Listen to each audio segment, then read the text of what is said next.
ஆண்டவர் இயேசு கிறிஸ்துவின் இனிய பேரிலே களியங்காடு சேகர திருச்சபையின் சார்பில் அன்பின் வாழ்த்துக்களை தெரிவித்துக் கொள்கின்றேன்.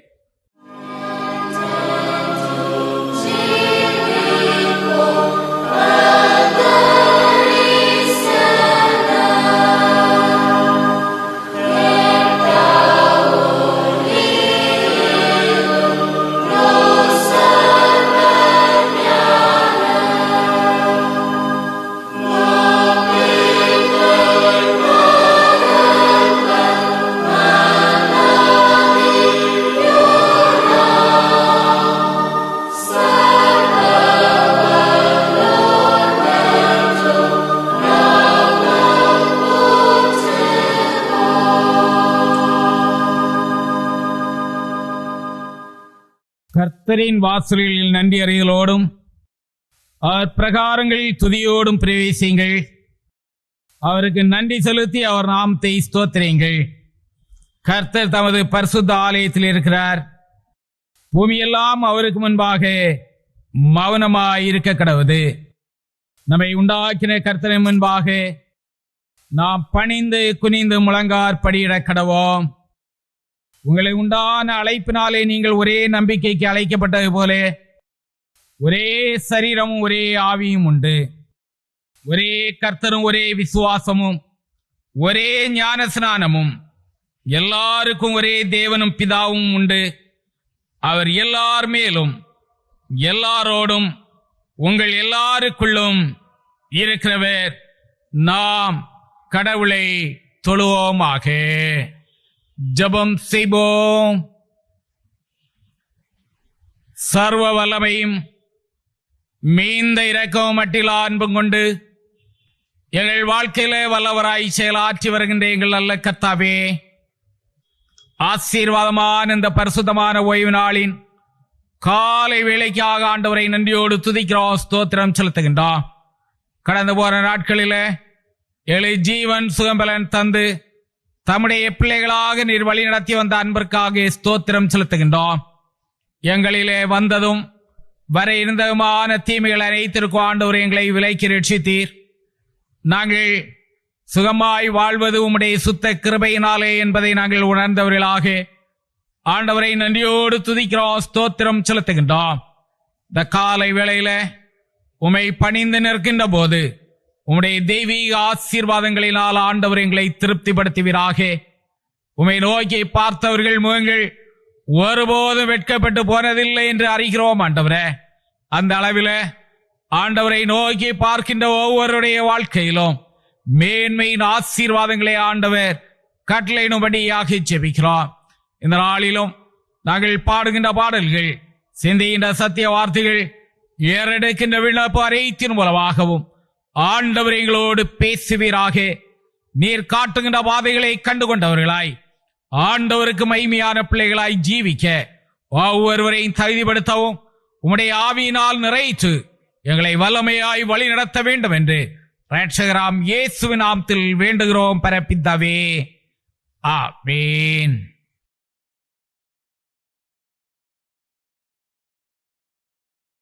கடவுளை மகிமைப்படுத்தோனமாக கீர்த்தனைகளில் 131வது பாடலை நாம் பாடுவோம். கீர்த்தனை 131. இயேசுவின் நாமமே திருநாமம், முழு இருதயத்தார் தொழுவோம் நாமும். 131 கீதம்.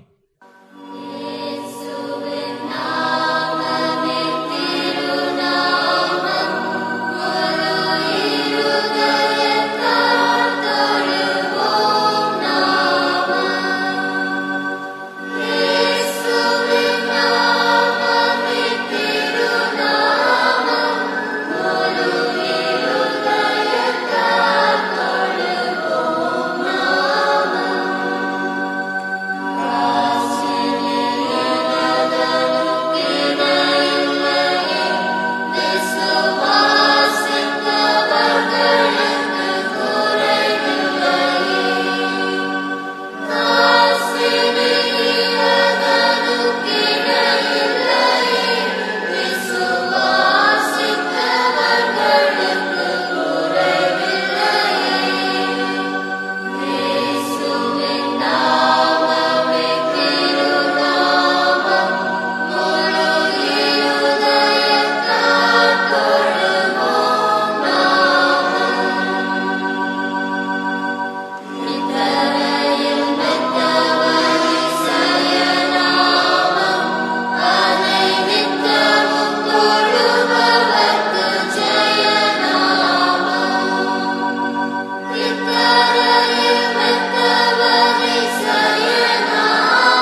நாம் இணைந்து படிக்கும்படியாக தெரிந்து கொண்ட திருமறை பகுதி சங்கீதம் 32.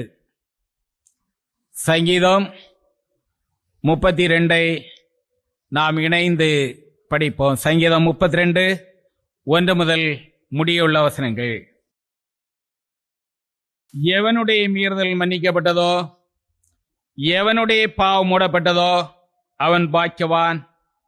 எவனுடைய அக்கிரமத்தை கர்த்தர் எண்ணாதிருக்கிறாரோ, எவனுடைய ஆவியில் கவடம் இல்லாதிருக்கிறதோ அவன் பாக்கியவான். நான் அடக்கி வைத்த மட்டும் நித்தம் என் கதறுதலினாலே என் எலும்புகள் உலர்ந்து போயிற்று.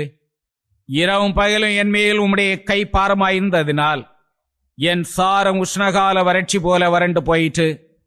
நான் என் அக்கிரமத்தை மறைக்காமல் என் பாவத்தை உமக்கு அறிவித்தேன். என் மீறுதல்களை கர்த்தருக்கு அறிக்கையிடுவேன் என்றேன். தேவரீர் என் பாவத்தின் தோஷத்தை மன்னித்தே. இதற்காக சகாயம் கிடைக்கும் காலத்தில் பக்தி உள்ளவன் எவனும் உம்மை நோக்கி விண்ணப்பம் செய்வான். அப்பொழுது மிகுந்த ஜலப்பிரவாகம் வந்தாலோ அது அவனை அணுகாது. நீர் எனக்கு மறைவிடமாயிருக்கிறீர். என்னை நீர் இக்கட்டுக்கு விலக்கி காத்து இரட்சணிய பாடல்கள் என்னை சூழ்ந்து கொள்ளும்படி செய்வீர். நான் உன்னை போய்த்து நீ நடக்க வேண்டிய வழி உன்னை காட்டுவேன். உன்மேல் என் கண்ணை வைத்து உனக்கு ஆலோசனை சொல்லுவேன். வாரினாலும் கடிவாளத்தினாலும் வாய் கட்டப்பட்டால் ஒழிய உன் கிட்ட சேராத புத்தியில்லா குதிரையைப் போலவும் கோவேறு கழுதையைப் போலவும் இருக்க வேண்டாம். துன்மார்க்கனுக்கு அநேக வேதனைகள் உண்டு. கர்த்தரை நம்பி இருக்கிறவனையோ கிருபை சூழ்ந்து கொள்ளும். நீதிமான்களே, கர்த்தருக்குள் மகிழ்ந்து களி கூறுங்கள். செம்மையான இருதயம் உள்ளவர்களே, நீங்கள் எல்லாரும் ஆனந்த முழக்கமிடுங்கள்.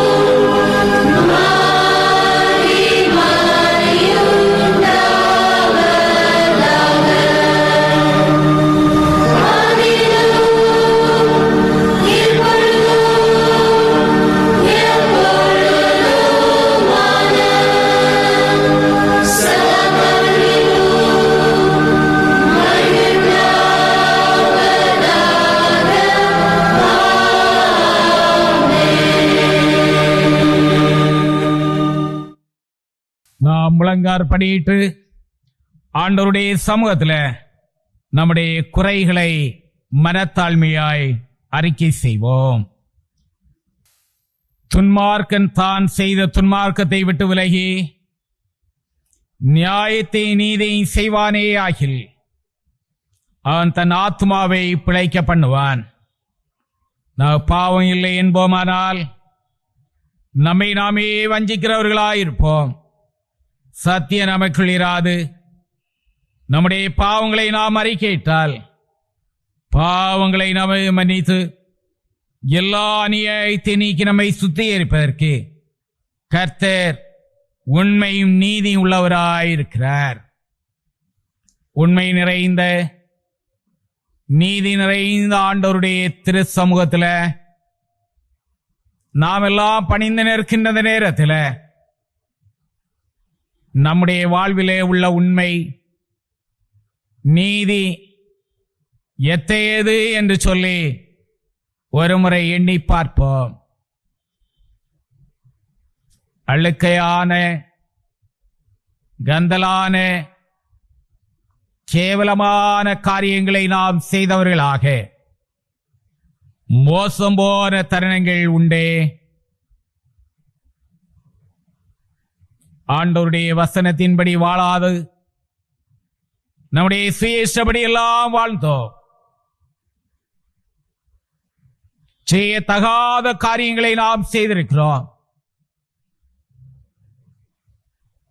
நம்முடைய மனசாட்சிக்கு விரோதமாகவே துணிகரமாய் பாவங்களை செய்த தருணங்கள் நம்மிடத்தில் உண்டு. அன்று இளைய குமாரன் தன்னுடைய இஷ்டப்படி எல்லாம் வாழ்ந்த போது எல்லா நிலையிலும் தவறு செய்தான் என்று காண்கிறோம். அப்படியே நம்முடைய வாழ்விலும் கர்த்தரே பிரியமில்லாத எத்தனை தவறுகளை செய்திருக்கிறோம். தூஷணமான வார்த்தைகளை பேசியிருக்கிறோம். நம்முடைய வார்த்தைகளிலே உண்மை இல்லை. பொய்யாய் காரியங்களை பேசுகிறவர்களாக இருக்கிறோம். மற்றவர்களை ஏளனமாக கருதி நிர்விசாரத்தோடு பேசுகின்ற சூழ்நிலைகள் நம்மிலே இருந்தது உண்டே.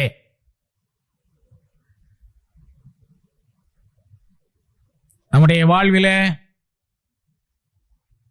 குடும்பத்தாருடைய வாழ்வில கண்ணீருக்கு காரணமாய் வாழ்ந்த தருணங்கள் உண்டு. ஆண்டவருடைய அன்பை மறந்தவர்களாக, சகோதர அன்பை வெளிப்படுத்த தவறினவர்களாக, தாய் அன்பு வற்றி போன நிலைமையில, பெற்றோரை கனம் பண்ணாத நிலைமையில, பெரியவர்களை உதாசீனப்படுத்தின நேரங்கள் நம்முடைய வாழ்க்கையில இருந்தது உண்டே.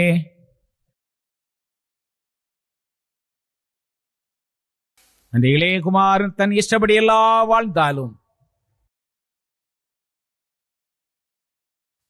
புத்தி தெளிந்த போது, தகப்பனே, பரத்து விரோதமாகவும் முன்பாக பாவம் செய்தேன் என்று சொல்லி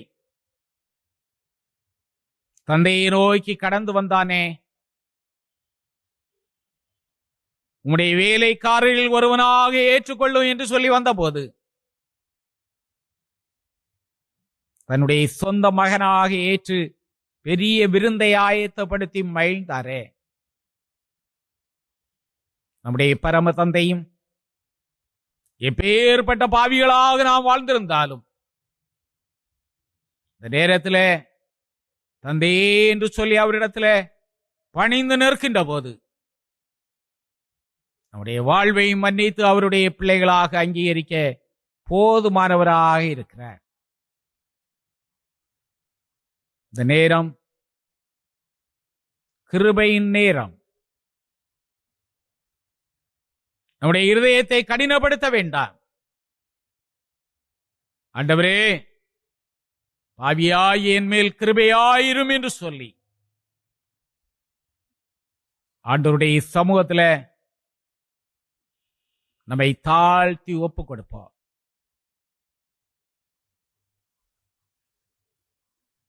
அன்று கல்வனாயிருந்தவனுக்கு பரதீசின் வாழ்வை கொடுத்த ஆண்டவர் இந்த நாளில நம்மையும் அவருடைய பிள்ளைகளாக அங்கீகரிப்பதற்கு போதுமானவராக இருக்கிறார். நம்முடைய துர்க்கணமான நிலைமைகளில் இருந்து நம்மை விடுவித்து அவருடைய பிள்ளைகளாக மாற்றுவதற்கு அவர் வல்லவராக இருக்கிறார். இதை உணர்ந்தவர்களாக ஆண்டவர் நம்முடைய வாழ்வில் உள்ள பாவங்கள் எல்லாவற்றையும் மன்னிக்க வேண்டும் என்று சொல்லுகின்ற நிலையில ஞான பாடல்களில் 445வது பாடலில் முதல் மற்றும் பல்லவியை நாம் பாடி ஆண்டவரிடத்தில் மன்னிப்புக்காக மன்றாடுவோம்.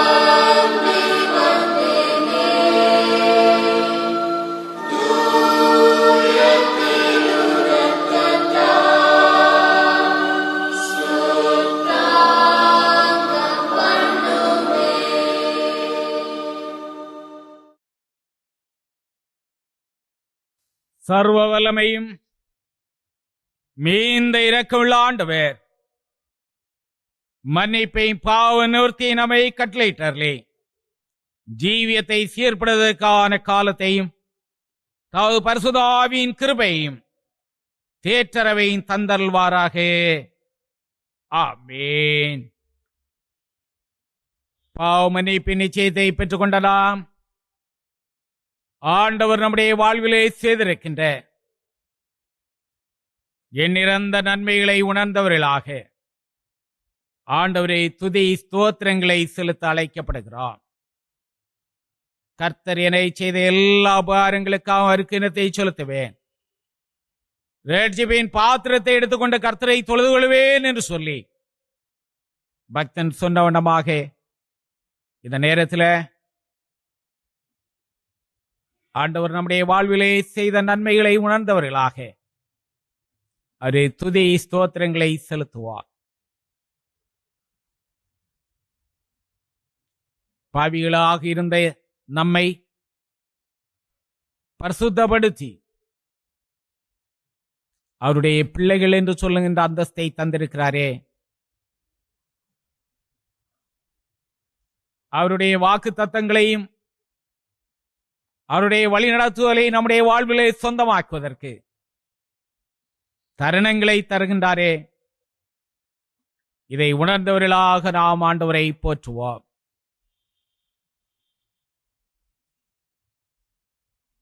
நம்முடைய வாழ்க்கையில வந்த பலவீனங்களின் மத்தியிலே பலனை தந்தார்.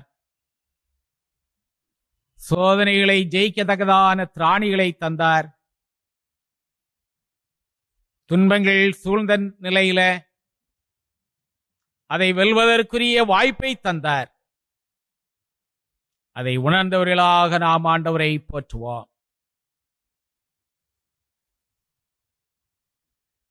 நாம் வாழுகின்ற சூழலில நல்ல வாழ்க்கை துணையை தந்தார்,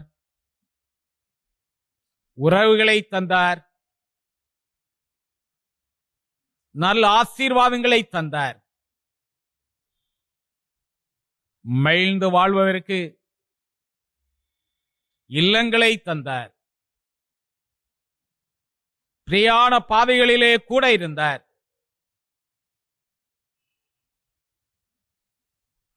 நாம் யோசித்த காரியங்களை, தீர்மானித்த காரியங்களை நிறைவேற்றத்தக்கதாக ஆற்றலை தந்தாரே, அதை உணர்ந்தவர்களாக நாம் ஆண்டவரை போற்றுவோம். பஞ்சம் பசி பட்டினியின்றி அன்றாட ஆகாரம் தந்து ஆச்சரியமான பாதைகளில் எல்லாம் நம்மை வழிநடத்தி இருக்கிறாரே, அதற்காக ஆண்டவரை ஸ்தோத்தரிப்போம். இந்த நாட்களில வைரஸ் தொற்றி நிமித்தமாக உலகமே பயந்து கொண்டிருக்கின்ற போது நம்மை எல்லாம் அந்த தொற்றிற்கு விலக்கி பாதுகாத்து வருகின்றாரே, கொடிதான நோய் நொடிகள் நம்மை வேதனைப்படுத்தாதபடிக்கு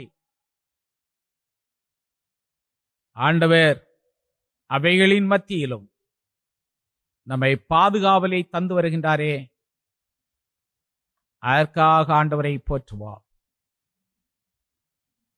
குடும்பங்களிலே எதிர்பார்த்திருக்கின்ற நல்ல அனுபவங்களை எல்லாம் நாம் பெற்று அனுபவிக்க கர்த்தர் தருணங்களை தருகின்றார். இந்த நாட்களிலும் குடும்பங்களிலே திருமணத்திற்கென்று ஆயத்தப்படுகின்ற பிள்ளைகளின் காரியங்களை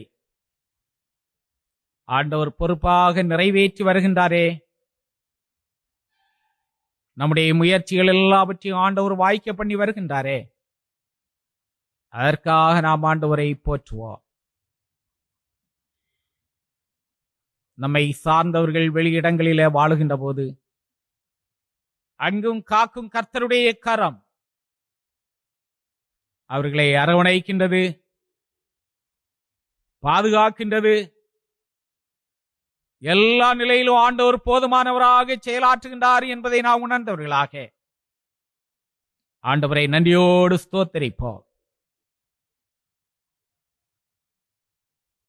நம்மை தந்துள்ள திருச்சபைக்காய் ஊழியங்களுக்காக நாம் செவிப்போம்.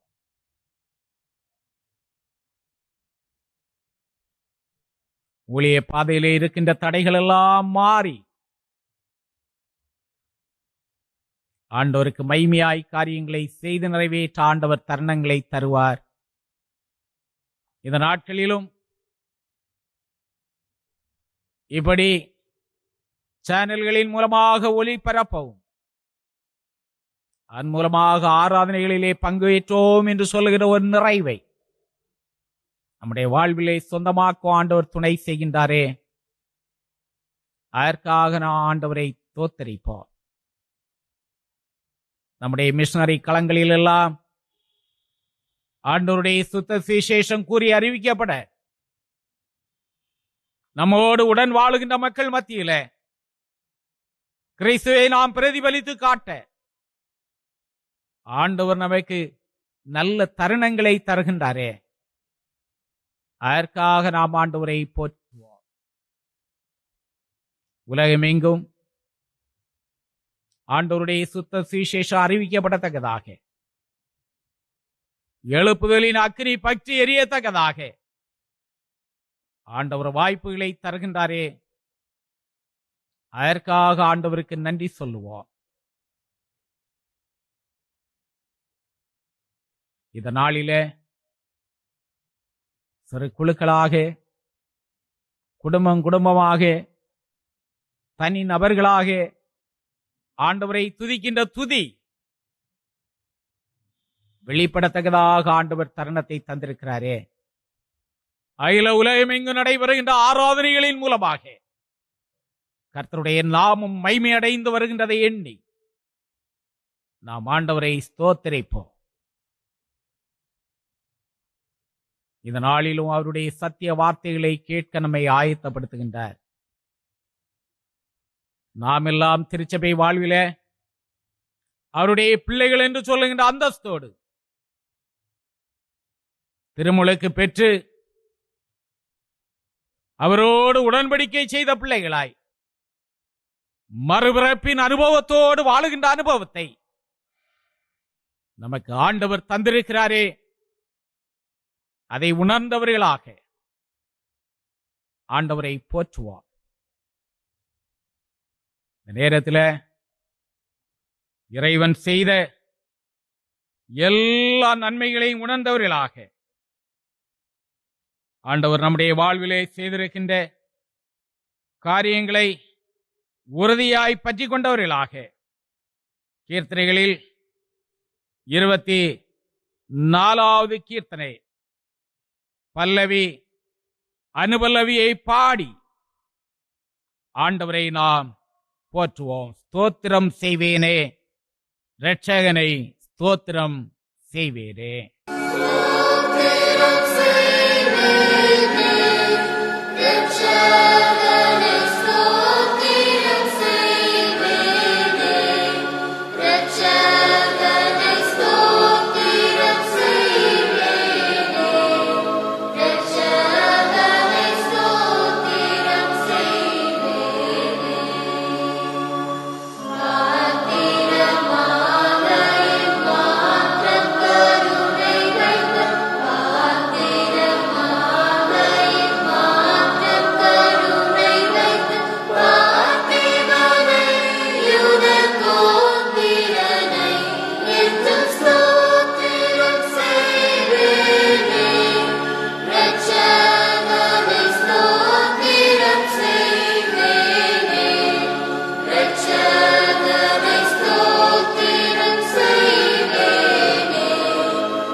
கர்த்தர் கற்றுத்தந்த ஜெபத்தை அனைவரும் இணைந்து ஏறெடுப்போம். பரமண்டலங்களில் இருக்கிற எங்கள் பிதாவே, உம்முடைய நாமம் பரிசுப்படுவதாக, உம்முடைய ராஜ்யம் வருவதாக, உம்முடைய சித்தம் பரலோகத்திலே செய்யப்படுவது போல பூமியிலேயும் செய்யப்படுவதாக. எங்கள் வேண்டிய ஆர்த்தின்றங்களை தாரும். எங்கள் கண்ணாளிகளுக்கு நாங்கள் மன்னிக்கிறது போல எங்கள் கடன்களை எங்களும் மன்னியும். எங்களை சோதனைக்குட் பிரவேசிக்க பண்ணாமல் தீமையின்றி எங்களை ரசித்துக் கொள்ளும். ராஜ்யமும் வல்லமையும் மைமை என்று ஜெயிக்கும் உடைகளே. ஆமீன். இப்பொழுது திருமறை பகுதியை வாசியை கேட்போம். வாசிக்கும்படியாக கொடுக்கப்பட்ட வேத பகுதி யோவான் எழுதின சுவிசேஷம் 3ஆம் அதிகாரம் வசனங்கள் 1 முதல் 8 வரைக்கும். யோவான் 3ஆம் அதிகாரம் வசனங்கள் 1 முதல் 8 முடிய. யூதருக்குள்ளே அதிகாரியான நிக்கோதேமு எனப்பட்ட பரிசேயன் ஒருவன் இருந்தான். அவன் காலத்திலே இயேசுவினிடத்தில் வந்து, ரபி, நீர் தேவனிடத்திலிருந்து வந்த போதகர் என்று அறிந்திருக்கிறோம். ஏனெனில் ஒருவனும் தன்னுடனே தேவன் இராவிட்டால் நீர் செய்கிற இப்படிப்பட்ட அற்புதங்களை செய்ய மாட்டான் என்றான். இயேசு அவனுக்கு பிரதியுத்தரமாக, ஒருவன் மறுபடியும் பிறவாவிட்டால் தேவனுடைய ராஜ்யத்தை காணமாட்டான் என்று மெய்யாகவே மெய்யாகவே உனக்கு சொல்லுகிறேன் என்றார். அதற்கு நிக்கோதேமு, ஒரு மனுஷன் முதிர் வயதாயிருக்கையில் எப்படி பிறப்பான்? அவன் தன் தாயின் கற்பத்தில் 2ஆம் தரம் பிரவேசித்து பிறக்கக்கூடுமோ என்றான். இயேசு பிரதியுத்தரமாக, ஒருவன் ஜலத்தினாலும் ஆவியினாலும் பிறக்காவிட்டால் தேவனுடைய ராஜ்யத்தில் பிரவேசிக்க மாட்டான் என்று மெய்யாகவே மெய்யாகவே உனக்கு சொல்கிறேன். மாமிசத்தினால் பிறப்பது மாமிசமாயிருக்கும், ஆவியினால் பிறப்பது ஆவியாயிருக்கும். நீங்கள் மறுபடியும் பிறக்க வேண்டும் என்று நான் உனக்கு சொன்னதை குறித்து அதிசயப்பட வேண்டாம். காற்றானது தனக்கு இஷ்டமான இடத்திலே வீசுகிறது, அதன் சத்தத்தை கேட்கிறாய். ஆகிலும் அது இன்ன இடத்திலிருந்து வருகிறதென்றும் இன்ன இடத்திற்கு போகிறதென்றும் உனக்கு தெரியாது. ஆவியினால் பிறந்தவனவனோ அவனும் அப்படியே இருக்கிறான் என்றார் என்பவேளை. கொடுக்கப்பட்ட வேத பகுதி வாசித்து முடிந்தது. கர்த்தருக்கு ஸ்தோத்திரம் உண்டாவதாக. ஜெபம் செய்வோம்.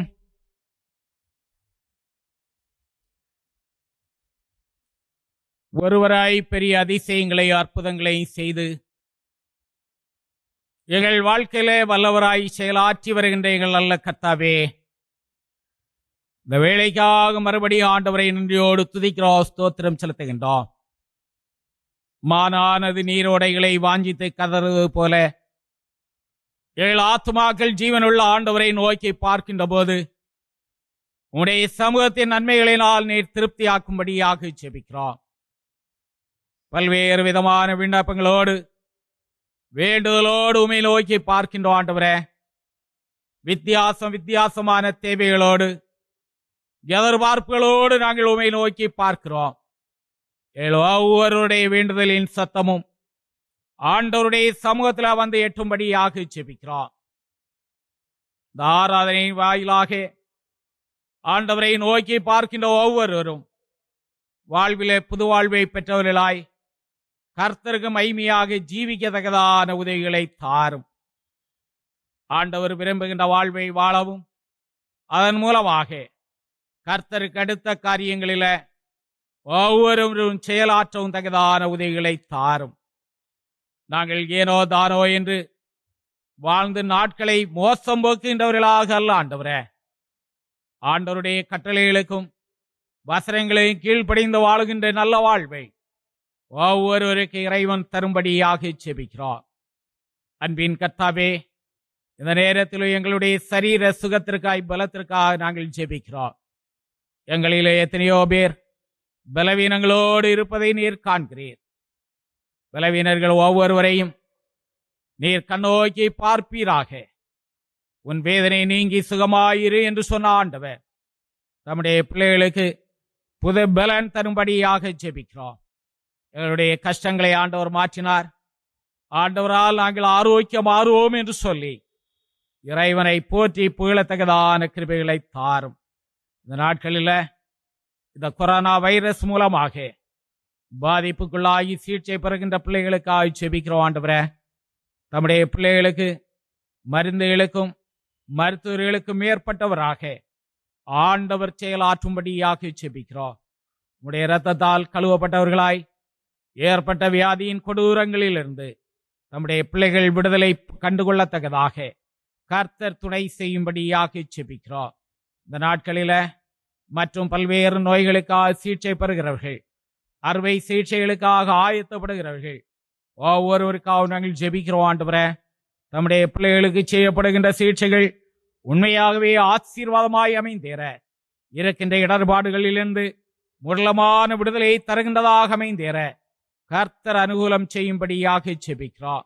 வருகின்ற நேரங்கள் ஆண்டவர் அருளுகின்ற புது வாழ்வின் அனுபவத்தோடு கர்த்தருக்கு மகிமையாய் எழும்பி பிரகாசிக்கின்ற நேரங்களாக ஒவ்வொருவருடைய வாழ்விலும் அமையத்தக்கதான கிருபைகளை தாரும். இருளில் இருக்கிற ஜனங்கள் பெரிய வெளிச்சத்தை கண்டார்கள் என்று சொல்லி வசனத்துல நாங்கள் காண்கின்றோம். ஆண்டவரே, அந்த அளவில இரண்டு போன அனுபவங்கள் எல்லாம் மாறி வெளிச்சத்தின் பிள்ளைகளாய் ஆண்டவருக்கு மகிமையானவர்களாய் ஒவ்வொரு எழும்பி பிரகாசிக்கத்தக்கதான உதவிகளை தாரும். வாழ்வின் தேவைகளுக்காக முயற்சிகளில் ஈடுபடுகின்ற போது ஆண்டவர் நற்பலன்களை தரும்படியாக ஜெபிக்கிறோம். எங்கள் முயற்சிக்கு ஏற்ற பலனை ஆண்டவர் தந்தார், நன்மையினால் நிறைத்தார் என்று சொல்லுகின்ற உறுதியோடு வாழ்வில வழி நடக்கத்தக்கதான கிருபைகளை தாரும். படிக்கின்ற பிள்ளைகளுக்கு ஞானமுள்ள இருதயத்தை தாரும். ஆண்டவரே, ஆன்லைன் வகுப்பின் மூலமாக, டிவி சேனல்களின் மூலமாக கல்வி கற்கின்ற பிள்ளைகள் கருத்தூண்டி பாடங்களை படிக்க, அதன் மூலமாக கல்வியில எந்த தொய்வும் ஏற்படாதபடிக்கு ஆண்டவர் முன்னேற்றமான நாட்களை தரும்படியாக ஜெபிக்கிறோம். உயர்கல்விக்காக முயற்சி செய்கின்ற பிள்ளைகளுக்கும் ஆண்டவர் ஏற்ற இடங்களை ஆயத்தப்படுத்தி தருவீராக. இந்த நாட்களில கர்த்தர் எங்களுக்கு நன்மையான அனுபவங்களை தந்தார், சகல முயற்சிகளையும் வாய்க்க பண்ணினார் என்று சொல்லி இறைவனை போற்றி புகழத்தக்கதான கிருபைகளை தாரும். அன்பின் கர்த்தாவே, இந்த நாட்களில வேலைகளுக்காக முயற்சிக்கின்ற பிள்ளைகளுக்கு ஏற்ற வேலை வாய்ப்புகளை தாரும். இந்த நாட்களில தங்களுடைய வாழ்வில வேலைகளை இழந்து வாழுகின்ற மக்கள் உண்டு. ஆண்டவரே, அவ்விதமானவர்களுக்கும் ஆண்டவர் சூழ்நிலைகளை மாற்றி நல்ல வேலைகளை தந்து வழி நடத்தும்படியாக ஜெபிக்கிறோம். இந்த நாட்களில உபத்திரவத்தின் பாதையில வேதனைகளோடு வாழுகின்ற மக்கள் அநேகர் உண்டு. ஆண்டவரே, அன்றாட தேவைகளை சந்திக்க முடியவில்லையே, என்னுடைய வாழ்வின் கஷ்டங்கள் என்று தீருமோ என்று சொல்லி திக்கற்றவர்களாய் அநாதைகளாய் வேதனைப்பட்டு கொண்டிருக்கின்ற மக்களுக்காக நாங்கள் ஜெபிக்கின்றோம். அவ்விதமானவர்களுடைய வேதனைகள் எல்லாவற்றையும் ஆண்டவர் மாற்றி அவர்களுக்கு அன்றாட தேவைகளை சந்திக்கும்படியாக ஜெபிக்கிறோம். அன்பின் கர்த்தாவே, எங்கள் ஒவ்வொருடைய முயற்சிகளும் ஆண்டவரால் அங்கீகரிக்கப்பட்டதாக அமையட்டும். வேலை ஸ்தலங்களில நல்ல அமைதலான சூழ்நிலைகளை தாரும். வேலை ஸ்தலங்கள் சந்தோஷத்திற்கு அடுத்த ஸ்தலங்களாக அமைந்தேற ஆண்டவர் துணை தருவீராக.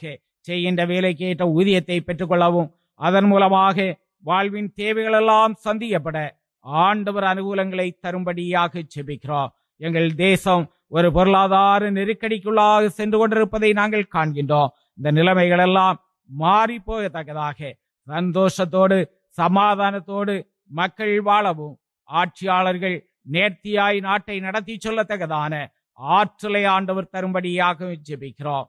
அண்டை தேசங்களோடு இருக்கின்ற எல்லை பிரச்சனைகளை நீர் காண்கின்றீர். ஆண்டவரே, இந்த நிலைமைகள் எல்லாம் மாறி ஒருவருக்கொரு அன்பு செலுத்தி வாழுகின்ற அனுபவத்தை ஆண்டவர் தரும்படியாக ஜெபிக்கிறோம். தேசத்தை காக்கின்ற காவல் பணியில இருக்கின்ற மக்களுக்கும் எந்த சேதாரமும் வராதபடிக்கு ஆண்டவர் பாதுகாக்கும்படியாக ஜெபிக்கிறோம். இன்னும் ஆண்டவரே, கொள்ளை நோய்களை மாற்றத்தக்கதாக, வியாதியின் தன்மைகளிலிருந்து மக்களை விடுவிக்கத்தக்கதாக முன்கள பணியாளர்களாக செயல்படுகின்ற மருத்துவர்கள், தாதியர்கள், சுகாதார பணியாட்கள், தூய்மை பணியாளர்கள் அத்தனை பேரையும் ஆண்டவர் ஆசீர்வதிக்கும்படியாக ஜெபிக்கிறோம். இந்த நாட்களில தடுப்பூசிகள் கண்டுபிடிக்கப்படத்தக்கதாக, மருந்துகள் கண்டுபிடிக்கத்தக்கதாக ஆண்டவர் வாய்ப்புகளை தருகின்றபடினாலே ஸ்தோத்திரம் செலுத்துகின்றோம். வெகு சீக்கிரத்துல அதற்குரிய ஒழுங்குகள் எல்லாம் செய்யப்பட்டு இந்த தேசத்தை, உலகத்தை பயமுறுத்தி கொண்டிருக்கின்ற எல்லா நிலையிலிருந்தும் மக்களை கர்த்தர் காக்கும்படியாக ஜெபிக்கிறோம். ஆண்டவரே, நீரே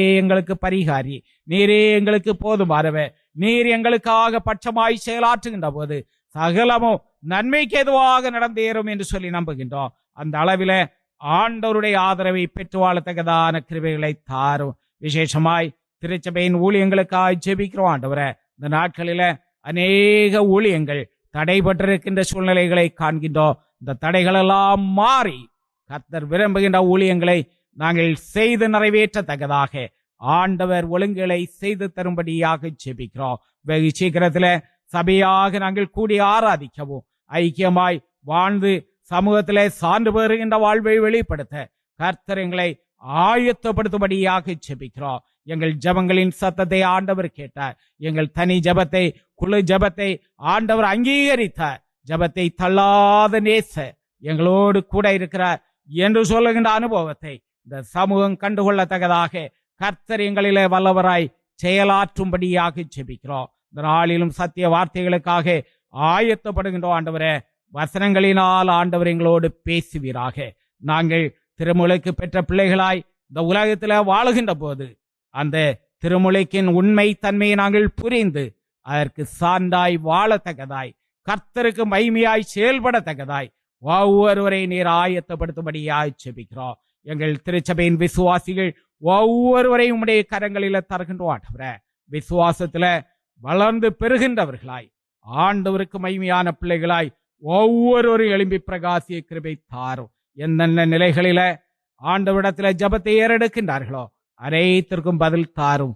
எங்கள் ஜபத்திற்கு ஆண்டவர் பதில் தந்தார். எங்கள் தனிப்பட்ட வாழ்வில, குடும்பத்தில, திருச்சபையில, நாங்கள் வாழும் சமூகத்தில கர்த்தர் நற்காரியங்களை செய்தார் என்று சொல்லி இறைவனை போற்றி புகழத்தக்கதான கிருபைகளை தாரும். எல்லா துதியும் கனமும் மகிமையும் ஆண்டவருக்கே நாங்கள் செலுத்துகின்றோம்.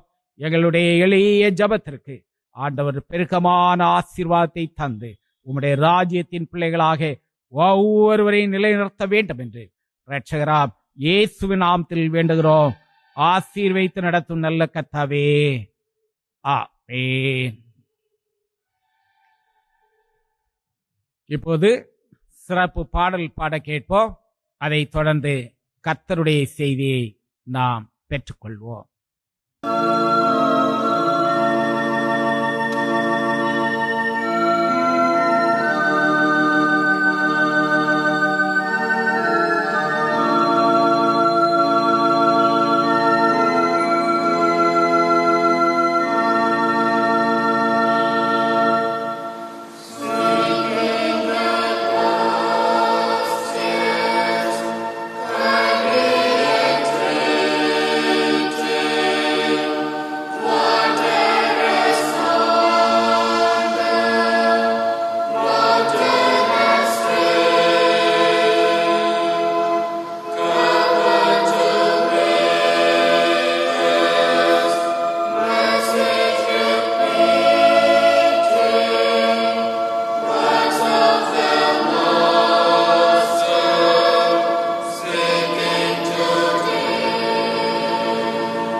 பிதா, குமாரன், பரிசுத்த ஆவியின் நாமத்தினாலே ஞானஸ்நானம் கொடுங்கள் என்று சொல்லி சுவிசேஷம் அறிவிக்க சீடர்களை அனுப்பின இறைமகனாம் இயேசு கிறிஸ்துவின் இனிதான நாமத்தினாலே உங்கள் அனைவரையும் அன்போடு கூட வாழ்த்துவதிலே மிகுந்த மகிழ்ச்சி அடைகின்றேன். பரிசுத்தம் நிறைந்த ஆசீர்வாதமான இந்த ஓய்வு நாளின் காலை பொழுதிலும் ஞானஸ்நானம் என்னும் திருவருள் சாதனம் என்கின்ற சிந்தனையை அடிப்படையாக கொண்டு கடவுளுடைய வார்த்தையினை இணைந்து தியானம் செய்யும்படியாய் தெரிந்தெடுத்த திருமறை வசனம் பரிசுத்த யோவான் என்பவர் எழுதின நற்செய்தி நூல் 3ஆம் அதிகாரம் 5வது வசனம். யோவான் 3ஆம் அதிகாரம் 5ஆம் வசனம். இயேசு பிரதியுத்தரமாக, ஒருவன் ஜலத்தினாலும் ஆவியினாலும் பிறவாவிட்டால் தேவனுடைய ராஜ்யத்தில் பிரவேசிக்க மாட்டான் என்று மெய்யாகவே உனக்கு சொல்லுகிறேன். ஒருவன் ஜலத்தினாலும் ஆவியினாலும் பிறவாவிட்டால் தேவனுடைய ராஜ்யத்தில் பிரவேசிக்க மாட்டான் என்று சொல்லி ஆண்டவராகிய இயேசு கிறிஸ்து நிக்கோதேமுவிடத்திலே சொல்லுகின்றதை பார்க்கிறோம். சிந்தனைக்கு கடந்து செல்வதற்கு முன்பாய் ஒரு விசை கண்களை மூடி ஜெபம் செய்வோம். அன்பின் பரலோக பிதாவே, உம்முடைய வார்த்தையை கேட்பதற்காக உம்முடைய சமூகத்திலே நாங்கள் அமர்ந்திருக்கிறோம். உம்முடைய வார்த்தை எங்கள் கால்களுக்கு தீபமாகவும் பாதைக்கு வெளிச்சமாகவும் வாழ்விற்கு ஒளியாகவும் அமைய ஆண்டவர் அருள் தாரும். நீர் பேசும், நாங்கள் கேட்கின்றோம். இயேசுவின் வழியாய் வேண்டிக் கொள்கிறோம் பிதாவே, ஆமேன். கிபி 4ஆம் நூற்றாண்டிலே வாழ்ந்த திருச்சபை தந்தை புனித அகஸ்டின் என்பவர் ஞானஸ்நானத்தை குறித்து குறிப்பிடும் போது, baptism is an outward and visible sign of an inward and spiritual grace என்று சொல்லுகிறார். அதாவது, ஆன்மீக ரீதியாக ஒரு மனிதனுடைய வாழ்வில் ஏற்படுகின்ற உள்ளார்ந்த மாற்றத்திற்கான வெளியரங்கமான அடையாளம் இல்லை என்றால் அறிகுறி என்று சொல்லப்படுகிறது. இன்றைய வாழ்க்கை சூழ்நிலையிலே நாம் பார்க்கின்ற போது ஞானஸ்நானம் என்பது வெளிப்படையான ஒரு அடையாளத்திற்கு மாத்திரமே முக்கியத்துவம் படுத்தப்படுகின்றதை பார்க்கின்றோம். ஞானஸ்நானம் எப்படி எடுத்துக்கொள்வது, எந்த ஞானஸ்நானம் சிறந்தது, ஞானஸ்நானத்தை எவ்வாறு நாம் எடுத்துக்கொள்ள வேண்டும் என்கின்ற வெளியரங்கமான காரியங்களிலே அதிகமான முக்கியத்துவம் கொடுக்கிறதை பார்க்கிறோம். எப்படி ஞானஸ்நானம் பெற்றுக்கொள்வது, எது சரியான முறைமை என்கின்ற முறைமைகளிலும் வெளியரங்கமான காரியங்களிலும் அதிகமாய் அழுத்தம் கொடுக்கிற காரணத்தினாலே ஞானஸ்நானத்தினுடைய உள்ளார்ந்த அர்த்தங்களையும் தன்மைகளையும் மறந்து போய் வெளிப்படையான ஞானஸ்நானம் பெற்றுக்கொண்டு உள்ளார்ந்த வாழ்க்கை மாற்றமில்லாதபடிக்கு வாழுகின்ற சூழ்நிலைகளை நாம் பார்க்க முடியும். ஆகவே தான் கிறிஸ்தவர்களுக்குள்ளேயும் கிறிஸ்தவ திருச்சபைகளுக்கு இடையேயும் பலவிதமான விவாதங்களும் சண்டைகளும் குழப்பங்களும் ஏற்படுவதற்கு ஞானஸ்நானம் ஒரு காரணமாக அமைந்து விடுகிறதை நினைக்கும் போது அது வேதனையான விஷயமாக இருக்கிறது. இது எதை போல இருக்கிறது என்று சொன்னால், சமயங்களுக்கு இடையே ஏற்படுகின்ற மத வெறியினாலே ஏற்படுகின்ற சண்டையை போலத்தான் அமைகின்றது. எல்லா சமயங்களையும் பார்க்கின்ற போது நல்ல போதனைகள் அங்கே சொல்லப்படுவது உண்டு. அன்பை குறித்து சொல்லுகிறார்கள், சமாதானத்தை குறித்து சொல்லுகின்றார்கள், நல்ல ஒழுக்கமான வாழ்க்கை நெறிமுறைகளை எல்லா சமயத்தினுடைய சத்தியங்களும் சொல்லுகிறது. ஆனால் அதே நேரத்திலே பார்க்கின்ற போது இவைகள் எல்லாவற்றையும் மறந்துவிட்டு மதங்களுக்கு இடையே பிரிவினைகளை ஏற்படுத்துகின்ற தூண்டிவிடுகின்ற சில சக்திகள் செயல்படுவதனாலே இந்த சமயத்தினுடைய தன்மைகள் உள்ளார்ந்த உண்மைகள் மறுக்கப்பட்டு அது பிரிவினைகளுக்கும் சண்டைகளுக்கும் கொண்டு போகிறதை பார்க்கிறோம். அதை போலத்தான் இன்றைக்கும் திருச்சபைகளிலே ஞானஸ்நானம் என்கின்ற பெயரிலே பலவிதமான பிரிவினைகளும் பலவிதமான கோட்பாடு பிரச்சனைகளும் இருக்கிறதை நாம் பார்க்கின்றோம். அப்போஸ்தலனாகிய பவுல் தீத்துவுக்கு கடிதம் எழுதுகின்ற போது சொல்லுகின்ற ஆலோசனையை பார்க்கின்ற போது, தீத்து 3ஆம் அதிகாரம் 8-11 வரையுள்ள வசனங்களிலே புத்தியீனமான தர்க்கங்களையும் வம்ச வரலாறுகளையும் சண்டைகளையும் நியாயப்பிரமாணத்தை குறித்து உண்டாயிருக்கிற வாக்குவாதங்களையும் விட்டு விலகு, அவைகள் அப்பிரயோஜனமும் வீணுமாய் இருக்கும். வேத புரட்டனாயிருக்கிற ஒருவனுக்கு நீ 2 தரம் புத்தி சொன்ன பின்பு அவனை விட்டு விலகு என்று சொல்லுகிறதை பார்க்கிறோம். ஆண்டவருடைய சத்தியங்களை குறித்த விவாதங்கள் வேண்டாம் என்கின்ற ஆலோசனைகளைத்தான் அப்போஸ்தலனாகிய பவுல் குறிப்பிடுகிறதை பார்க்கிறோம். இந்த நாளிலும் நாம் படித்த திருமறை பகுதி யோவான் 3ஆம் அதிகாரம் 1-8 வரையுள்ள வசனங்களை பார்க்கின்ற போது, ஆண்டவராகிய இயேசு கிறிஸ்துவுக்கும் பரிசேயனாக யூதருக்கு அதிகாரியாக இருந்த நிக்கோதேமு என்று சொல்லுகின்ற மனிதருக்கும் இடையே நடைபெறுகின்ற ஒரு உரையாடலை நாம் பார்க்கின்றோம். இந்த நிக்கோதேமுனுடைய வாழ்வை பார்க்கின்ற போது, ஒரு பரிசேய வகுப்பை சார்ந்தவர், யூதர்களிலே ஒரு மிக முக்கியமான அதிகாரியாக செயல்பட்டவர். திருமறை அறிஞர்கள் சொல்லுகின்ற போது சொல்லுகின்றார்கள், யூதர்களுக்குள்ளே இருந்த பெரிய சங்கமாகிய சனகரியும் சங்கத்திலே இந்த நிக்கோதேமு ஒரு மிகப்பெரிய உறுப்பினராக இருந்தார் என்று சொல்லப்படுகிறது. அது மட்டுமல்ல, இந்த நிக்கோதேமு மிகப்பெரிய செல்வம் படைத்த வசதியான குடும்பத்திலிருந்து வந்தவர். ஆனால் ஆண்டவராகிய இயேசு கிறிஸ்துவனுடைய இரகசிய சீடராக இருந்தவர். அதே நேரத்திலே யூத சமயத்தை சார்ந்த மக்களுக்கு மத போதகராகவும் போதித்துக் கொண்டு போதனை செய்த மாமனிதராகவும் அவர் செயல்பட்டிருக்கின்றார். இயேசுவிடத்திலே நடந்த உரையாடல் எப்போது நடந்தது என்று பார்க்கின்ற போது, இரவு நேரத்திலே இயேசுவானவரிடத்திலே வந்து அநேக காரியங்களை அவர் கற்றுக்கொண்டார் என்று திருமறை சொல்லுகிறது. ஏன் இரவு நேரத்திலே இயேசுவானவரிடத்திலே நிக்கோதேமு வர வேண்டும் என்கின்ற 2 காரணங்கள் சொல்லப்படுகிறது. ஒன்று, இந்த நிக்கோதேமு சனகரியும் சங்கத்திலே பதவி வகித்தபடியினாலே சனகரியும் சங்கத்தாருக்கும் இயேசுவுக்கும் இடையே மிகப்பெரிய ஒரு இடைவெளி இருந்தது. இயேசுவை அவர்கள் ஒரு எதிரியைப் போல பார்த்து கொண்டிருந்தார்கள். ஆகவே பகல் நேரத்திலே வரக்கூடிய சூழ்நிலை அறிந்தால் அவருடைய சனகரியும் சங்கத்திலிருந்து இவரை விலக்கி விடுவார்கள். ஒரு காரணம். இன்னொரு காரணம் நம்பப்படுகிறது, இயேசுவானவர் பகல் நேரத்திலே அதிகமான பணி சுமைகளோடு கூட இருந்தார். இயேசுவானவரை சுற்றிலும் திரள் கூட்டம் மக்கள் இருந்தது. ஆகவே தனிமையிலே இயேசுவை சந்திக்க விரும்பினார் என்று சொல்லப்படுகின்றதை நாம் பார்க்கின்றோம். இந்த பகுதியிலே சொல்லப்படுகின்ற மிக முக்கியமான செய்தி என்ன என்று சொல்லி பார்க்கின்ற போது, ஆண்டவராகிய இயேசுவினிடத்திலே வந்த நிக்கோதேமு ஆண்டவரிடத்திலே கேட்கின்ற ஒரு காரியம் 3ஆம் அதிகாரம் 2வது வசனத்திலே பார்க்கின்ற போது, ரபி, நீர் தேவனிடத்திலிருந்து வந்த போதகர் என்று அறிந்திருக்கிறோம். ஏனெனில் ஒருவனும் தன்னுடனே தேவன் இராவிட்டால் நீர் செய்கிற இப்படிப்பட்ட காரியங்களை செய்ய முடியாது என்று சொல்லுகின்ற கேள்வியை முன்வைக்கின்றதை பார்க்கிறோம். அப்போது ஆண்டவராகிய இயேசு கிறிஸ்து சொன்ன பதில், ஒருவன் மறுபடியும் பிறவாவிட்டால் தேவனுடைய ராஜ்யத்தை காண மாட்டான் என்று மெய்யாகவே மெய்யாகவே உங்களுக்கு சொல்லுகிறேன் என்று சொல்லுகின்றதை நாம் பார்க்கிறோம்.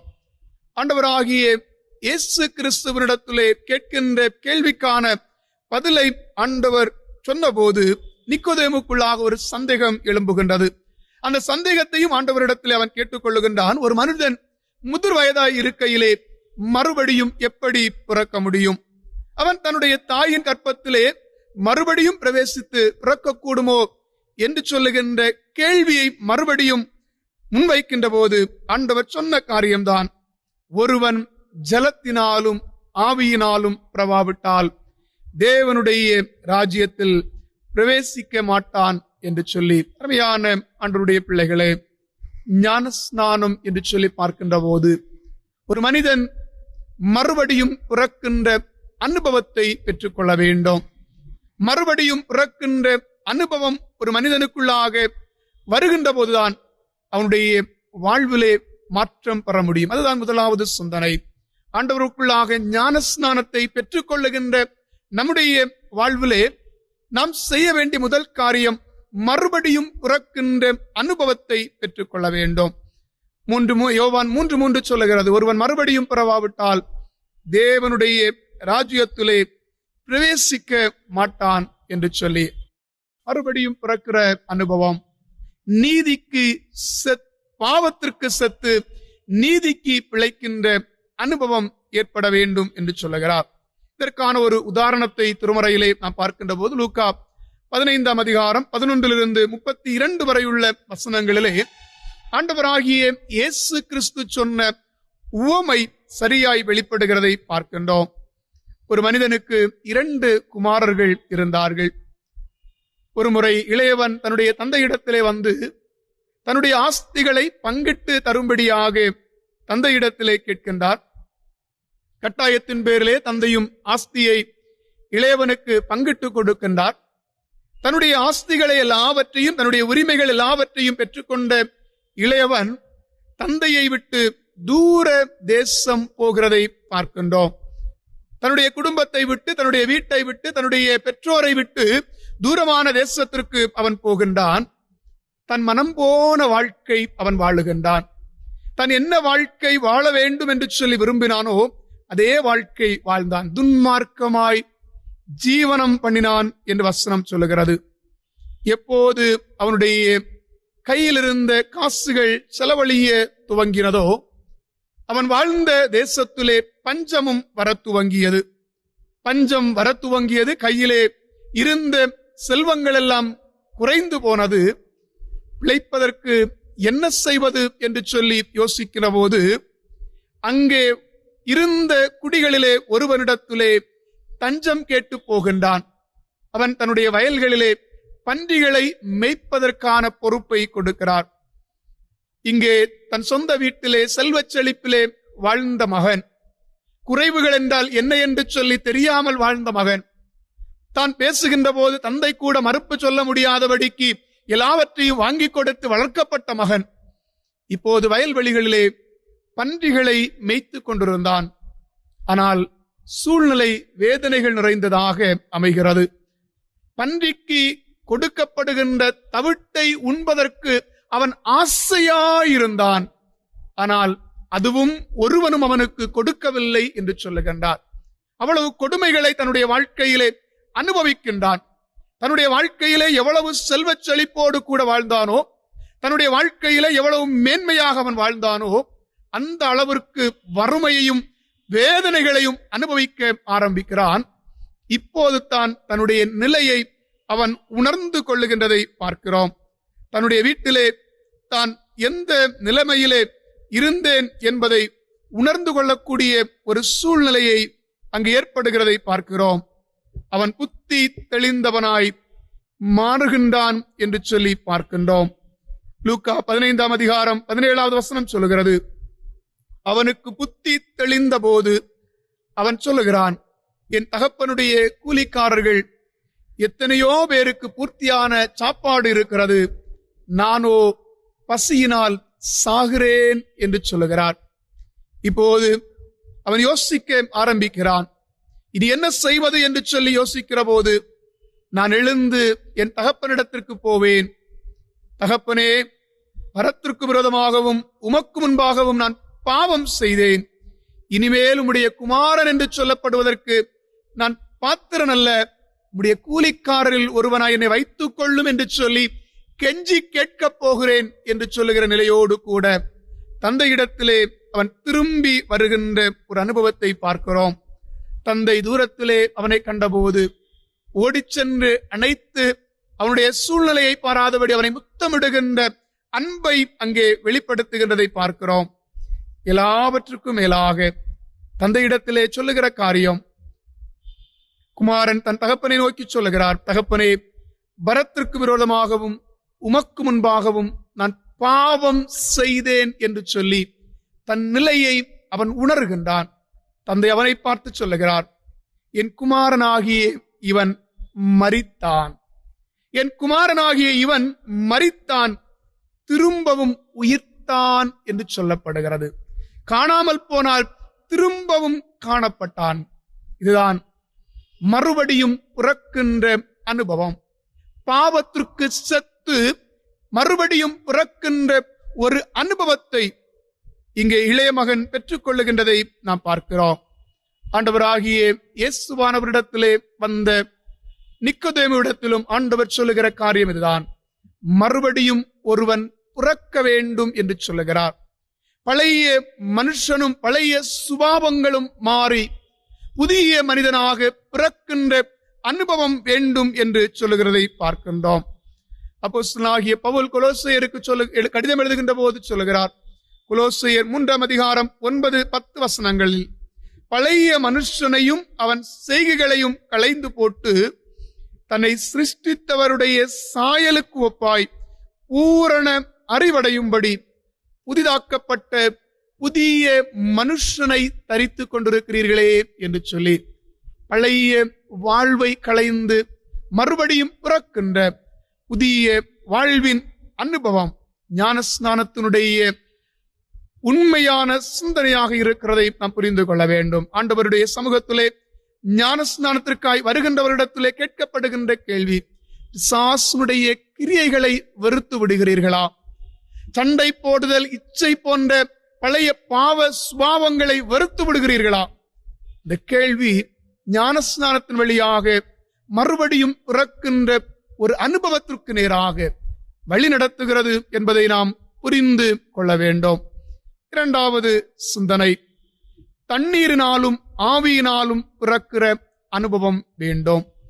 தண்ணீரினாலும் ஆவியினாலும் பிறக்கிற அனுபவம். ஆண்டவராகிய இயேசு கிறிஸ்து நிக்கோதேமுவிடத்திலே சொல்லுகிறார், 5வது வசனம், ஒருவன் ஜலத்தினாலும் ஆவியினாலும் பிறவாவிட்டால் தேவனுடைய ராஜ்யத்தில் பிரவேசிக்க மாட்டான் என்று. ஞானஸ்நானம் என்கின்ற வார்த்தை பாப்டிஸ்மா என்கின்ற கிரேக்க வார்த்தையிலிருந்து வருகிறது. அதனுடைய பொருள் மூழ்குதல், கழுவுதல், தெளித்தல், சுத்தம் பண்ணுதல். பொதுவாக யூத மக்களுடைய வாழ்க்கை முறைமைப்படி ஒரு மனிதன் வெளியே சென்றுவிட்டு வீட்டிற்கு வர வேண்டும் என்றால், இல்லை என்றால் தொழுகை கூடத்திற்கு வர வேண்டும் என்று சொன்னால் அவன் கை கால்களை கழுவி சுத்தம் பண்ண வேண்டும். சுத்திகரிப்பு ஒரு அடையாளமாக, ஒரு தன்மையாக, பழக்கமாக கடைபிடிக்கப்பட்டிருக்கிறதை நாம் பார்க்கின்றோம். தண்ணீர் சுத்திகரிப்பினுடைய அடையாளமாகவும் தூய்மையினுடைய அடையாளமாகவும் வாழ்வின் ஆதாரமாகவும் இருக்கிறதை நாம் பார்க்கின்றோம். யோவான் ஸ்நாபகன் மனம் திரும்புதலுக்கு ஏற்ற ஞான ஸ்நானத்தை கொடுத்து வந்தார் என்று சொல்லி பார்க்கிறோம். யோவான் ஜலத்தினாலே ஞான ஸ்நானம் கொடுத்து வந்தான் என்கின்ற செய்தி திருமறையிலே தெளிவாய் சொல்லப்படுகிறது. யோவான் 1ஆம் அதிகாரம் 19-34 வரையுள்ள வசனங்களை பார்க்கின்ற போது அழகான ஒரு நிகழ்வு அங்கே சொல்லப்படுகிறது. யோவான் யோர்தானுக்கு அக்கறையில் உள்ள பெத்தாபரா என்று சொல்லக்கூடிய இடத்திலே ஞானஸ்நானம் கொடுத்து கொண்டு இருந்த காலச்சூழ்நிலையிலே ஒருமுறை எருசலேமிலிருந்து சனகரியும் சங்கத்தை சார்ந்த யூதர்கள் பரிசேய வகுப்பை சார்ந்த சில ஆசாரியர்களையும் சில லேவியர்களையும் யோவானிடத்திலே அனுப்புகின்றார்கள். யோவானிடத்திலே அனுப்பப்பட்ட இந்த ஆசாரியர்களும் லேவியர்களும் யோவானிடத்திலே வந்து கேட்கின்றார்கள், நீர் யார் என்று சொல்லி. நீர் யார் என்று சொல்லுகிற கேள்விக்கு யோவான் சொல்லுகிற பதில், நான் கிறிஸ்து அல்ல என்கின்ற பதிலை சொல்லுகிறார். அப்போது மறுபடியும் அவர்கள் கேட்கின்றார், அப்படி என்றால் நீர் யார்? எலியாவா என்று கேட்டபோது யோவான் சொல்லுகிறார், நான் எலியாவும் அல்ல என்று சொல்லுகிறார். அப்படி என்றால் நீர் தீர்க்கதரிசியா என்று கேட்டபோது யோவான் சொல்லுகிறார், நான் தீர்க்கதரிசியும் அல்ல என்று. இப்போது இந்த ஆசாரியர்களுக்கும் லேவியர்களுக்குள்ளாய் ஒரு குழப்பம் வருகிறது. எங்களை சனகரியும் சங்கத்திலிருந்து யோவானை விசாரித்து வரும்படியாய் அனுப்பி இருக்கிறார்கள். நாங்கள் என்ன பதிலை போய் அங்கே சொல்ல வேண்டும் என்கின்ற சிந்தனையோடு யோவானிடத்திலே கேட்கின்றார்கள், நீர் யார் என்று எங்களுக்கு சொல்ல வேண்டும். எங்களை அனுப்பினவர்களுக்கு நாங்கள் உத்தரவு சொல்லும்படியாய் நீர் யார் என்பதை சொல்லும். நீர் யார் என்று சொல்லி நினைக்கிறீர் என்று கேட்டபோது யோவான் சொல்லுகிறார், கர்த்தருக்கு வழியை செவ்வை பண்ணுங்கள் என்று ஏசாயா தீர்க்கதரிசியினாலே சொன்னபடி நான் வனாந்தரத்திலே கூப்பிடுகிறவனுடைய சத்தமாகத்தான் இருக்கிறேன் என்று சொல்லுகிறார். தீர்க்கதரிசிகள் உரைத்தபடி வனாந்தரத்திலே கூப்பிடுகிறவனுடைய சத்தமாகத்தான் நான் இருக்கிறேன் என்று சொல்லுகின்றார். அப்போது அவர்கள் கேட்கின்றார்கள், நீ கிறிஸ்துவும் அல்ல, நீ எலியாவும் அல்ல, நீ தீர்க்கதரிசியும் அல்ல, அப்படி என்றால் ஏன் ஞானஸ்நானம் கொடுக்கிறீர்கள்? நீ கிறிஸ்து அல்ல என்று சொல்லுகிறாய், நீ தீர்க்கதரிசி அல்ல என்று சொல்லுகிறாய், எங்கள் முன்னோர் சொல்லப்பட்ட எலியா என்றும் அல்ல என்று சொல்லுகிறாய், அப்படி என்றால் நீ எப்படி ஞானஸ்நானம் கொடுக்க முடியும் என்று கேட்டபோது யோவான் சொன்ன பதில், நான் ஜலத்தினாலே ஞானஸ்நானம் கொடுக்கிறேன், நான் ஜலத்தினாலே ஞானஸ்நானம் கொடுக்கிறேன், ஆனால் நீங்கள் அறியாத ஒருவர் உங்கள் நடுவிலே இருக்கிறார் என்று சொல்லுகிறார். ஆண்டவராகிய இயேசு கிறிஸ்துவனுடைய பிரசன்னத்தை அங்கே யோவான் வெளிப்படுத்துகிறதை பார்க்கிறோம். நான் சாதாரணமாய் தண்ணீரினாலே சுத்திகரிப்பு முறைமைக்குரிய ஞானஸ்நானத்தை கொடுத்து கொண்டிருக்கிறேன் சொல்லிவிட்டு மறுபடியும் அடுத்த பகுதியிலே பார்க்கின்ற போது யோவான் 1 31, 32 வசனத்திலே சொல்லுகிறார், நான் ஜலத்தினாலே ஞானஸ்நானம் கொடுக்க வந்தவன், ஆனால் இயேசு கிறிஸ்துவை குறித்து சொல்லுகின்ற போது அவர் இப்படியாக சொல்லுகின்றார். 32வது வசனம் சொல்லுகிறது, ஆண்டவராய் இயேசு கிறிஸ்துவை குறித்து யோவான் கொடுக்கிற சாட்சி, ஆவியானவர் புறாவை போல வானத்திலிருந்து இறங்கி இயேசுவின் மேல் தங்கினதை நான் கண்டேன். அதுவரையிலும் நான் இயேசுவை அறியாதிருந்தேன், ஆனாலும் ஜலத்தினாலே ஞானஸ்நானம் கொடுக்கும்படி என்னை அனுப்பினவர் ஆவியானவர் இறங்கி யார் மேல் தங்குவதை நீ காண்பாயோ அவரே பரிசுத்த ஆவியினாலே ஞானஸ்நானம் கொடுக்கிறவர் என்று எனக்கு சொல்லி இருக்கிறார் என்று சொல்லுகிறார். நான் ஜலத்தினாலே ஞானஸ்நானம் கொடுக்கிறேன், ஆண்டவராகிய இயேசு கிறிஸ்து பரிசுத்த ஆவியினாலே ஞானஸ்நானம் கொடுக்கிறார் என்று சொல்லி சாட்சியாக யோவான் சொல்லுகிறதை நாம் பார்க்கின்றோம். ஆவியினாலே ஞானஸ்நானம் பெற்றுக்கொள்ளுகின்ற அனுபவம் எப்படி இருக்கும்? ஒரு மனிதன் ஆவிக்குள்ளாய் பெற்றுக்கொள்ளுகின்ற ஞானஸ்நானத்தினாலே அவருடைய வாழ்வில் உள்ளாய் ஏற்படுகின்ற புதிய மாற்றத்தை நாம் பெற்றுக்கொள்ள முடியும். அப்போஸ்தலனாகிய பவுல் கலாத்திய திருச்சபைக்கு கடிதம் எழுதுகின்ற போது மாம்சத்தினுடைய வாழ்க்கையையும் ஆவிக்குரிய வாழ்க்கையையும் குறித்து சொல்லுகின்றார். கலாத்தியர் 5 16, 17 வசனங்களை படிக்கும் போது, ஆவிக்கேற்றபடி நடந்து கொள்ளுங்கள், அப்பொழுது மாம்ச இச்சையை நிறைவேற்றாதிருப்பீர்கள். மாம்சம் ஆவிக்கு விரோதமாகவும் ஆவி மாம்சத்திற்கு விரோதமாகவும் இச்சிக்கிறது. நீங்கள் செய்ய வேண்டும் என்றிருக்கிறவைகளை செய்யாதபடி இவைகளை ஒன்றுக்கொன்று விரோதமாய் இருக்கிறது என்று சொல்லுகிறார். அப்படி என்றால் ஒரு மனிதன் ஆவியினாலே பிறக்கின்ற அனுபவம் என்பது மாம்சத்திற்கு உரிய இச்சைகளை விட்டு விலகுகின்ற ஒரு வாழ்க்கை. மாம்சம் ஆவிக்கு விரோதமாக இருக்கிறதாகவே ஆவிக்குரிய நிலையிலே பிறக்கின்றவர்கள் ஆவியினுடைய கனிகளோடு கூட வாழ்வதற்காக அவர்கள் அழைக்கப்பட்டிருக்கின்றார்கள்.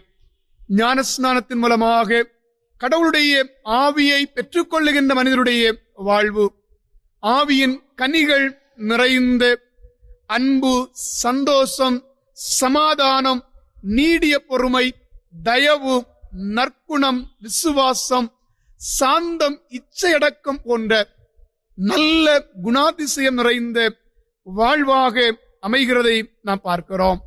அருமையான ஆண்டவருடைய பிள்ளைகளே, ஞானஸ்நானம் என்பது மறுபடியும் பிறக்கின்ற ஒரு அனுபவம். மாம்சத்திற்கு செத்து நீதிக்கு பிழைக்கின்ற ஒரு அனுபவம். தண்ணீரினாலும் ஆவியினாலும் பிறக்கின்ற அனுபவம். ஆண்டவருடைய சமூகத்திலே பெற்றுக்கொள்ளுகின்ற ஞானஸ்நானத்தின் வழியாக நம்முடைய உள்ளார்ந்த வாழ்விலே ஏற்படுகின்ற ஆவிக்குரிய மாற்றம், மாம்ச சித்தத்திற்கு இடம் கொடுக்காதபடி தேவ சித்தத்திற்கு இடம் கொடுத்து வாழுகின்ற தூய்மையான வாழ்க்கை. அந்த வாழ்க்கையை வாழ்வதற்காகத்தான் நிக்கோதேமு என்று சொல்லுகின்ற பரிசேயன் ஆண்டவராகிய இயேசு கிறிஸ்துவனிடத்திலே வருகின்றார். யூத சமயத்திலே எவ்வளவோ பெரிய பொறுப்புகளோடு கூட இருந்தவர், அதிகாரியாக இருந்தவர், மக்களுக்கு போதனைகளை சொல்லிக் கொண்டு வந்தவர். ஆனால் இயேசுவனுடைய போதனைகளையும் அன்பினாலும் கவரப்பட்ட பரிசேயனாகிய நிக்கோதேமு இயேசுவினிடத்திலே வந்து மறுபடியும் பிறக்கின்ற அனுபவம் எப்படி இருக்கும் என்று சொல்லி இயேசுவினிடத்திலே கேட்டு கற்றுக்கொள்ளுகின்ற வாழ்வாக அமைகிறதை பார்க்கிறோம். திருமறையிலே அதிகமாய் நிக்கோதேமுனுடைய வாழ்க்கை சரித்திரம் சொல்லப்படவில்லை. ஆனால் காஸ்பல் ஆஃப் நிக்கோதேமஸ் என்று சொல்லக்கூடிய ஒரு புத்தகம் ஒன்று உண்டு. 4ஆம் நூற்றாண்டிலே எழுதப்பட்டதாக நம்பப்படுகிறது. வாய்மொழியாக கேட்ட செய்திகள் எல்லாவற்றையும் தொகுத்து 4ஆம் நூற்றாண்டிலே காஸ்பல் ஆஃப் நிக்கோதேமஸ் என்று சொல்லக்கூடிய புத்தகம் நிக்கோதேமுனுடைய வாழ்க்கை அனுபவங்களை இன்னும் அதிகமாய் சொல்லுகிறதை பார்க்கிறோம். அதில் சொல்லப்படுகின்ற உண்மை என்று சொல்லி பார்க்கிற போது இயேசுவை சந்தித்த நிக்கோதேமுடைய வாழ்விலே மாற்றம் ஏற்பட ஆரம்பிக்கிறது. ரகசியமாய் இயேசுவை சந்தித்து இயேசுவோடு உரையாடி நிக்கோதேமு பகல் நேரங்களிலே இயேசுவை சந்திக்க விரும்புகின்றார். அப்படி விரும்புகின்ற போது மக்கள் நிக்கோதேமுவை அறிகிறார்கள். யூதர்கள் நிக்கோதேமுனுடைய செயலை காண்கின்றார்கள். இயேசுவோடு நெருங்கிய தொடர்பு இருக்கிறபடியினாலே இவர் சனகரிம் சங்கத்திலிருந்து விலக்கப்படுகின்றார். மிகப்பெரிய செல்வந்தராய் இருந்த போதிலும் அவருடைய ஆஸ்திகளை எல்லாம் அவர்கள் பறித்துக் கொள்ளுகின்றார்கள். கடைசியிலே இயேசுவனுடைய ஒரு சீடனாக ஊழியம் செய்யக்கூடிய நிலையிலே தன்னை ஒப்பு கொடுக்கிறார் என்று சொல்லி அந்த புத்தகத்திலே சொல்லப்படுகிறது.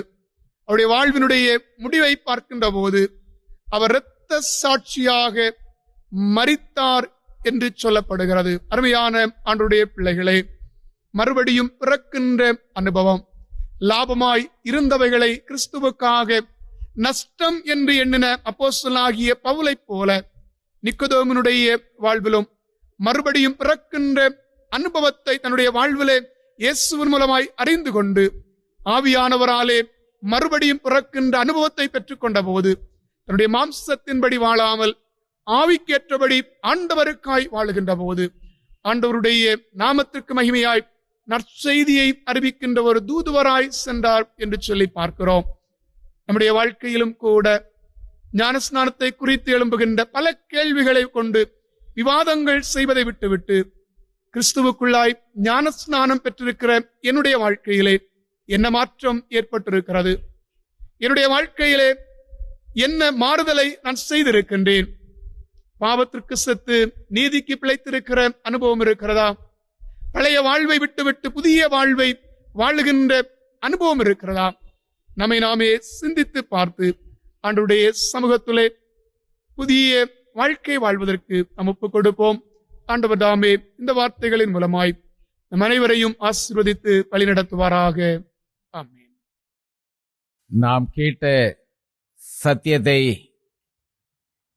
மெய்யாக ஏற்றுக்கொண்டவர்களாக அனைவரும் இணைந்து நம்முடைய விசுவாசத்தை அப்போஸ்தலர் விசுவாச பிரமாண வாயிலாக அறிக்கை செய்வோம். வானத்தையும் பூமியையும் படைத்த சர்வ வல்லமையுள்ள பிதாவாகிய தேவனை விசுவாசிக்கிறேன். அவருடைய ஒரே குமாரனாகிய நம்முடைய நாதர் இயேசு கிறிஸ்துவை விசுவாசிக்கிறேன். அவர் பரிசுத்த ஆவியினாலே கன்னிமரியாத்தில் உற்பத்தி பிறந்தார். பொந்திய பிலாத்தியின் காலத்தில் பாடுபட்டு சிலுவையில் அறையுண்டு மரித்து அடக்கமிடப்பட்டு பாதாளத்தில் இறங்கினார். 3ஆம் நாள் மரித்தோடத்திலிருந்து எழுந்தள்ளினார். பரமண்டலத்துக்கு ஏறி சர்வ வல்லமையுள்ள பிதாவாகிய தேவனுடைய வலது பார்சத்திலே வீற்றிருக்கிறார். அவ்விடத்திலிருந்து உயிருள்ளோரையும் மரித்தோரையும் நியாயந்தீர்க்க வருவார். பரிசுத்த ஆவியை விசுவாசிக்கிறேன். பொதுவாயிருக்கிற பரிசுத்த சபையும் பரிசுத்தவான்களுடைய ஐக்கியமும் பாவ மன்னிப்பும் மரித்தோர் உயிர்த்தெழுதலும் நித்திய ஜீவனும் உண்டு என்று விசுவாசிக்கிறேன். ஆமென். அனைவரும் இணைந்து ஞான பாடல்களில் 367வது பாடலை பாடுவோம்.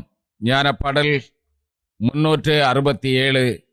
கர்த்தாவே, என் பிறப்பினால் உமக்கு தூரமான நான் மீண்டும் விசுவாசத்தால் உமக்கு பிள்ளையான சீரடைதல் மா பாக்கியம். 367வது ஞானப்பாடல்.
ஜெபம் செய்வோம்.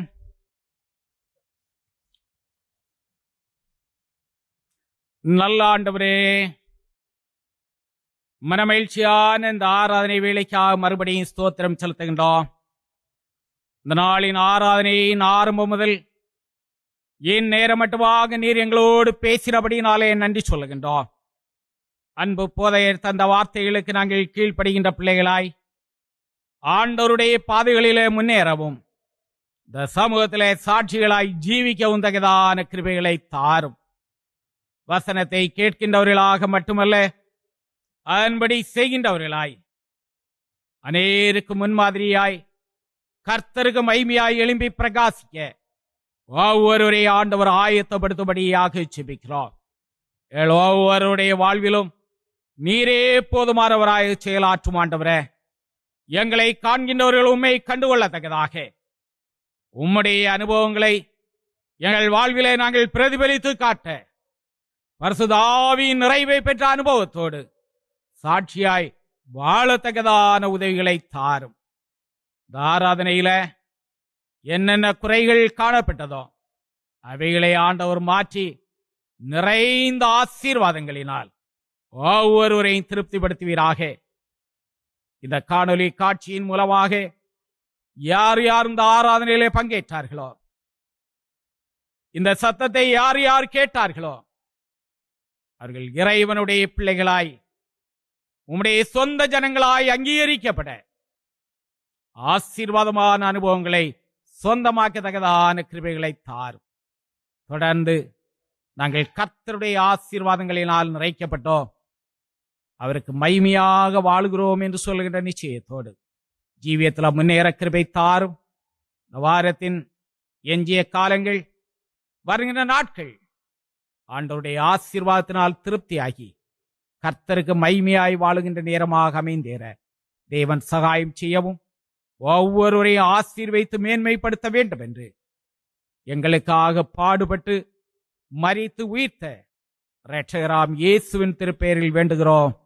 ஆசீர்வைத்து நடத்தும் நல்ல கர்த்தாவே, ஆமென்.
ஆசீர்வாதம் எல்லாருடைய அறிவாற்றலுக்கு அப்பாற்பட்டதாய் இறைவன் அருளோ அமைதி பேர் உங்களை கிட்டுவதாக.